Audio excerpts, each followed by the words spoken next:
Elisabeth nous a appelé. Vous êtes dans le Pas-de-Calais. Bonjour Elisabeth. Bonjour Apolline. Elisabeth, vous êtes auxiliaire de vie. Oui.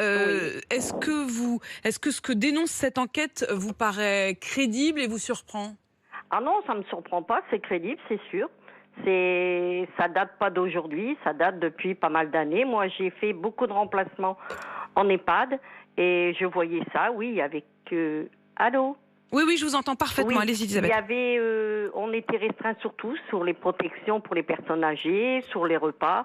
Si c'est un petit quart de beurre, ils en ont pas deux. Si malheureusement elle finit le quart de beurre et qu'il lui reste une tartine, elle finissait le pain sec et c'était tout, c'était terminé. On avait des ordres et c'était comme ça. C'était pas la faute du personnel, c'était la direction qui nous imposait tout ça. Pour eux, c'était que l'argent qui rentrait, c'était tout. Mais ça date pas d'aujourd'hui, vous savez, Apolline. Moi, j'ai travaillé dans plusieurs EHPAD, que ça soit en privé et que ça soit en public. Au début, ça allait, hein. Entre 99 et 2000, ça allait.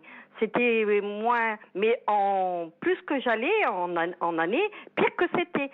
Et là, j'ai fini en 2018 ou 2019, c'était pire, hein. En 2018, vous avez arrêté de bosser dans les EHPAD, mais Elisabeth, oui. ça veut dire que, en fait, c'était insupportable même au quotidien. Insupportable. Ouais. Apolline, je vous dirais que quand je faisais une mamie, une fois j'ai fait une mamie, on aurait pu faire cuire un steak sur son fessier tellement qu'il était rouge, à 100. On n'avait pas le droit de changer de protection. Si elle avait fait, elle attendait le soir pour avoir sa 4e protection. Mais quelle horreur.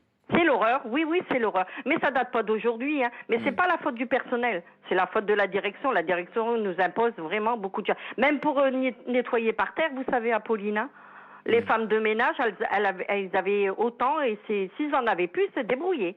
C'était comme ça, c'est voilà. À chacun de se débrouiller. Et Elisabeth, votre témoignage, ce que je trouve extrêmement fort ce matin, c'est d'entendre à la fois votre témoignage, Elisabeth, vous qui avez aidé au quotidien, travaillé dans ces EHPAD, et de l'autre côté, on a entendu aussi le témoignage tout à l'heure de Franck, qui lui était du côté de la direction de ces établissements et qui racontait aussi la gestion, le business des coûts. Et finalement, vos deux témoignages d'un côté et de l'autre, sont parfaitement raccords et disent la même réalité.